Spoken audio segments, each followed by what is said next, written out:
Oke, jumpa lagi bareng aku di channel Samspedia. Jadi pada video kali ini aku mau membahas mengenai pengalaman aku investasi peer-to-peer lending di aplikasi Amarta.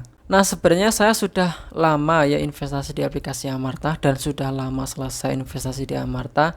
Tapi beberapa hari yang lalu saya mendapatkan email kalau ada pendanaan saya yang di write off. Nah, write off sendiri ini adalah penghapusan kredit macet di mana usaha penagihan akan dihentikan. Jadi ada salah satu pendanaan saya, nah ini dia yang sudah macet atau terlambat bayar itu sudah lama banget. Bahkan ini tanggal terakhir membayar itu 30 Juni tahun 2022 ya. Dan baru beberapa hari yang lalu saya mendapatkan pemberitahuan lewat email kalau pendanaan ini di write off. Nah, ini adalah emailnya.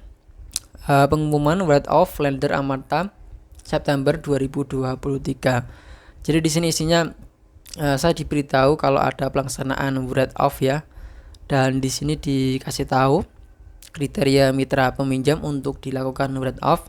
Itu adalah yang pertama, jangka waktu pendanaan sudah berakhir, pendanaan telah mengalami keterlambatan pembayaran lebih dari 90 hari. Dan yang ketiga, tidak terdapat pembayaran tagihan selama 6 bulan terakhir dari mitra di mana Amarta telah melakukan upaya penagihan secara maksimal. Kemudian seterusnya itu dikasih tahu ketentuan pelaksanaan write off. Lalu di bagian bawahnya ini adalah panduan untuk memperoleh informasi mitra write off. Nah, jadi nanti bakalan muncul pop-up ya seperti ini.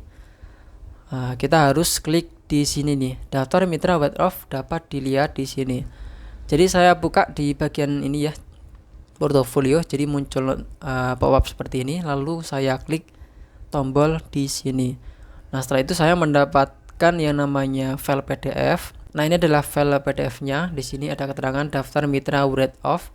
Di situ ada 3 tabel. Yang pertama tabel summary portofolio pendana, yang kedua summary mitra write off, dan yang ketiga rincian daftar mitra write off. Nah, ini adalah summary portofolio pendana saya ya, yang mana total top up saya di Amarta itu 4 juta pas, dengan total cash out itu 4.400.000. Jadi memang sudah saya selesai dan sudah saya tarik semuanya. Dan profit atau keuntungan saya yang saya dapatkan itu 400.000 lebih. Terus di bagian bawahnya tabel yang kedua itu summary mitra write off ya.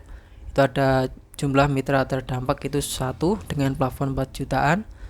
Jumlah angsuran yang telah diterima pendana 33.000 dan jumlah sisa pokok itu 68.000. Dan yang ketiga ini adalah tabel rincian daftar mitra write off. Nah, itu dikasih tahu nama mitranya, poinnya itu atau kota, plafon, terus ada jumlah angsuran yang diterima dan juga sisa pokok. Jadi seperti ini file PDF-nya ya. Dan di bagian bawahnya itu ada keterangan syarat dan ketentuan write off.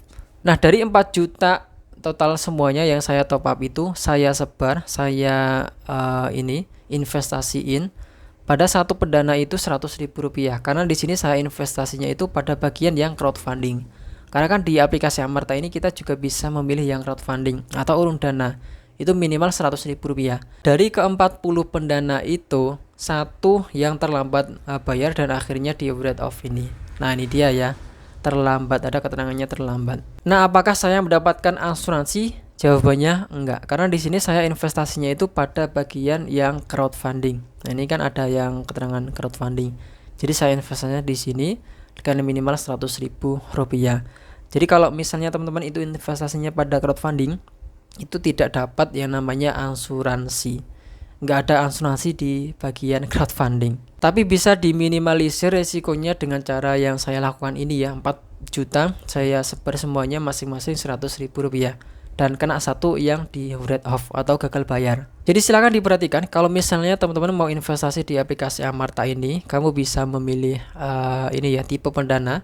Di sini ada tipe pendana normal dan juga crowdfunding dan juga rekanan pendanaan. Kalau crowdfunding silakan diperhatikan, tidak ada asuransi. Kalau yang normal itu ada asuransinya. Tapi memang untuk yang yang normal ini itu minimumnya lebih gede ya. Jadi enggak Rp100.000. Tapi karena di sini kita mendanai satu orang yang plafonnya itu besar ya, sampai 8 juta. ada yang 4 juta, ada yang 6 juta, bervariasi lah. Tapi yang jelas investasi peer-to-peer lending itu resikonya besar ya. Ini sebagai contoh ya, walaupun untuk pendananya itu cuma 100.000 rupiah. Ini sebagai contoh aja. Kalau misalnya teman-teman investasinya lebih dari 100.000 rupiah, ya tentunya teman-teman bakalan ruginya lebih besar. Ini sebagai contoh aja, dengan pendanaan 100.000 rupiah ini di write off ya. Kalaupun teman-teman mendapatkan asuransi, itu pasti nggak ada yang 100%. Syukur sih kalau misalnya teman-teman mendapatkan asuransi 100% ya. Itu pun teman-teman juga tidak dapat keuntungan, sudah buang-buang waktu ya kan.